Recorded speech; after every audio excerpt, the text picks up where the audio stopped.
Hi everyone, my name is Terry Westwell and today is Tuesday, which means it's time to discuss our book of the week, which is Holding the Reins by Paisley Hope.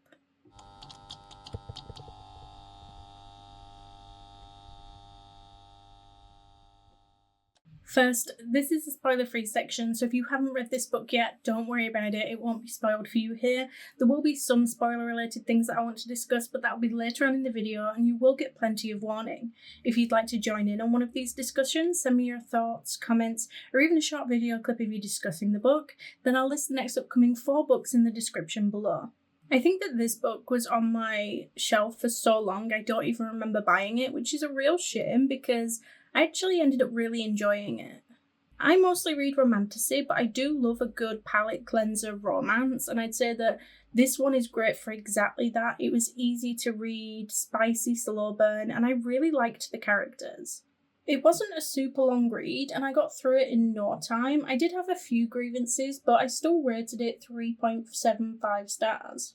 As far as easy to read, spicy romance goes, it was definitely one I enjoyed, and I found that I wasn't continuously getting annoyed with the characters. Okay, so a quick summary. Nash is a retired hockey player and a part-time cowboy. He also just so happens to be Cece's brother's best friend, and therefore strictly off limits, despite the fact that he can't stop staring at her like she's his favourite snack. After escaping from a toxic relationship that consumed most of Cece's adult life, she thought she'd sworn off all men. But then Nash hired her to work for him, and somehow they ended up spending the night together. It was only supposed to happen the once, but now there's no chance she's walking away. All she has to do is give them a chance, take a deep breath, and let go of the reins. If I had to compare this to any other book, it would definitely be Done and Dusted. They had quite a few similarities and definitely shared some of the same tropes. I guess you could also compare them to something like Flawless or Things We Never Got Over. This book is marketed as a small-town romance, brother's best friend trope, and a cowboy romance. Now, going into this, I really didn't know much about it other than the obvious, and I'd seen it all over my social media with people recommending this spicy cowboy romance. And spicy it was, but where was the cowboy?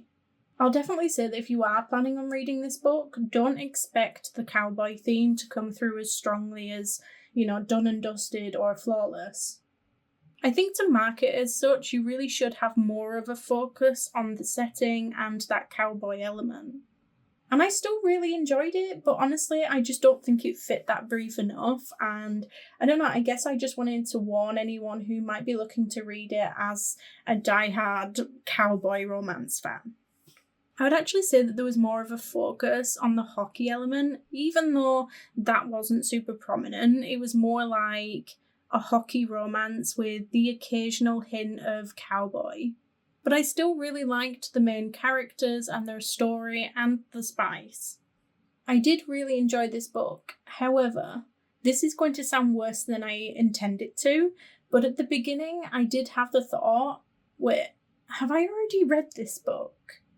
But then I established, no, I had in fact not read Holding the Reins before. But then a little bit further into the book, and I thought again, no, seriously, have I read this before? And I think I must have questioned it so many times throughout. While I enjoyed it, it wasn't original, and personally, I don't think that that's strictly a negative thing. It didn't impact my experience reading it, and I didn't rate it any less because of it. But for me, it definitely fits into that palate cleanser category rather than a whirlwind, spectacular experience. So as for the question, would I recommend the book? Sure, it was easy to read with lovable characters and I enjoyed it. I mean, are there cowboy romances that I would recommend before this one? Absolutely. But personally, it did exactly what I wanted it to, and it was just a low-effort romance. And will I be reading any more by Paisley Hope?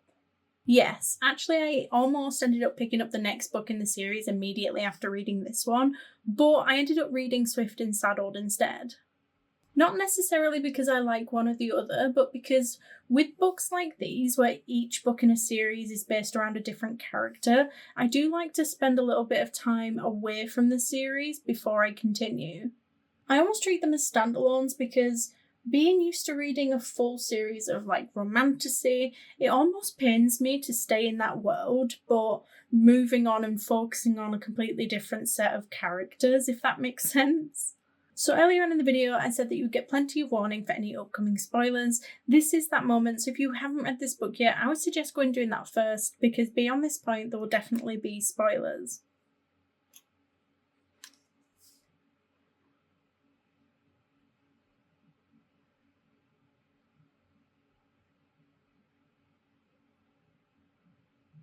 You know, this plot of FMC returns home because they've left a bad relationship or XYZ, and they find themselves attracted to the brother's best friend, who is practically family for one reason or another, but he was an ass in the past, but now he looks like he's got his shit together, and maybe he's not so bad after all. So they start sleeping together, but it's not serious until they start catching feelings, and now it is suddenly serious.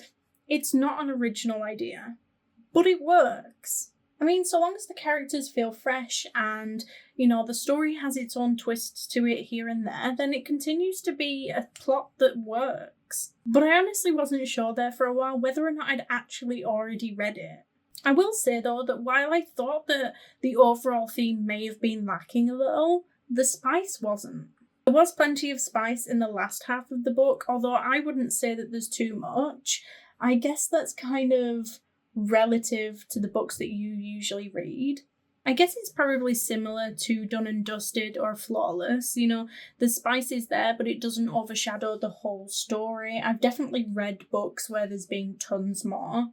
I think that this one had a nice balance for people who, you know, they like the spice, but are also kind of here for the journey.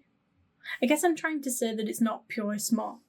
I think one of the reasons why I didn't rate it any higher is because while I did like the main character Cece, she didn't particularly stand out to me. Which is fine, I mean, it's not always necessary. She was sweet and relatable and grounded, and all those things are important. She was just sort of okay. I mean, I still liked her character, and I did really sympathise with her. Nash, on the other hand, may have only been a part-time cowboy and a part-time this, that and the other, and he was certainly a walking, talking cliche, but what wasn't there to love? Let me know what you thought. Did you enjoy the book? Next week we'll be discussing The Bandit Queens by Parini Shroff, so don't forget to get your thoughts and comments in by Sunday the 22nd of June at the latest to be a part of the discussion. You can now do this on YouTube, TikTok, Instagram or Discord. The following week will be Enemies to Lovers, but don't forget if you do need a little bit longer to read a book, we do now list the next 4 books down below, along with the discussion dates. That way you can choose the genre that best suits you, and the best time frame to read it in. Thank you all for joining, and if you like this video, please don't forget to like and subscribe, it's always appreciated, and I will see you next week. Bye!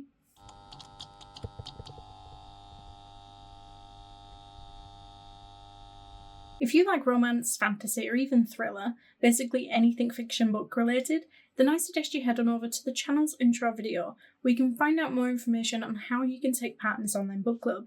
We announce books at least 4 weeks in advance, and we accept your bookish feedback in a wide manner of ways. Post your comment below a video, send in a voice note, or even send me a short video clip of you discussing the book.